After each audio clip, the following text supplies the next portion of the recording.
You see, back when Flying Scotsman and I were built back in the early 1920s, we were both painted green. We really liked the color he was given, but I thought it looked silly on me, and I needed a new coat of paint that suits me. So when time passed by, I was finally given this blue coat and I loved it. Ever since then, I kept this bad boy color on me and I will never ask for a different color. I know how you feel, Gordon. When Dougie and I were first built, we were painted blue instead of black. But our old mean controller hated it and didn't give us a chance to go out wearing the color. So we were repainted to black instead. But on the positive side, it still fits us. I was already green when I was first built, and I thought it fitted me well. I never asked the repair yards for a different color. I like the way I am. If I did ask for a different color, it'd probably be red. But then again, I would look more like James instead of Gordon, or worse, a fire engine. None of those two details would ever work for me. Oh, really? Then how can you explain a time when you had to take the express while you were still wearing just your undercoat and looked like a red and green engine?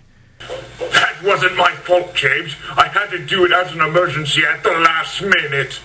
Well, at least someone saw you coming with that red color instead of camouflaging in the background of the grass, but at least people can hear you coming. If it wasn't for that, then you would wear that black and yellow stripes like maybe the Salty. All the other engines laughed very hard at James's roast to Henry, but Henry didn't find that funny at all. He found it very offensive and went to sleep at once. But that very next morning, when he was getting ready for the morning express, he was still upset and not in the bright mood. He bumped up to the coaches really hard, not paying attention at all while he was mumbling to himself. How can things get any worse for me? The guard blew his whistle, and Henry set off in a big heave.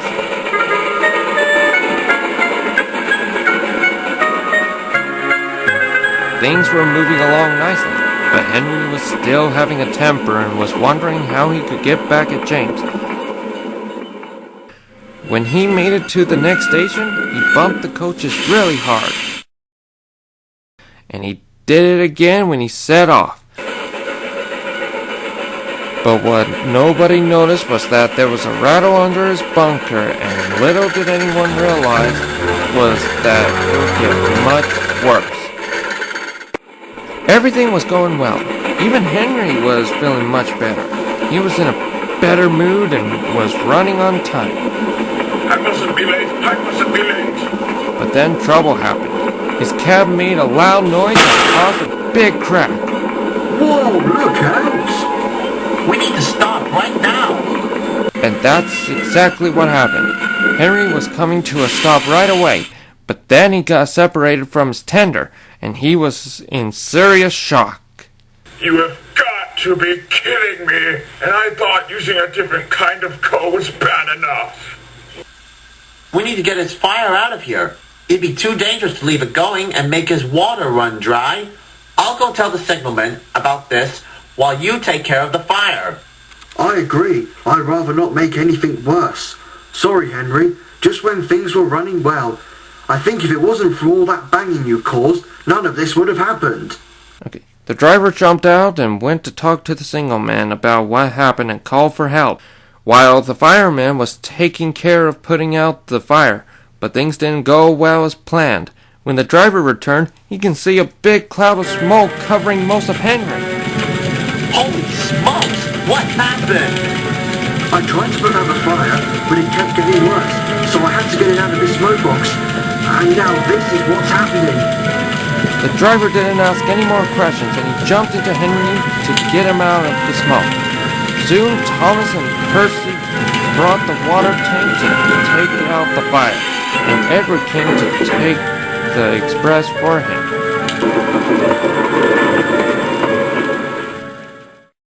When the fire was out, the workmen got their chance to put in a new coupling for his tender, so it doesn't fall off again. The driver slowly moved Henry to his tender and he coupled up to it.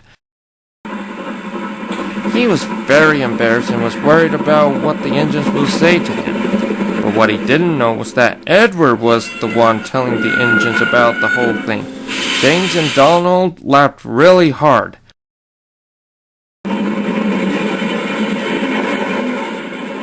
They told the others that night at the shed. I know I said something about using a red color so people can see me, but I didn't think that Henry would actually need help from two small tank engines to take out the fire like a fire engine. How does that feel for you, Henry? But Henry didn't say anything else.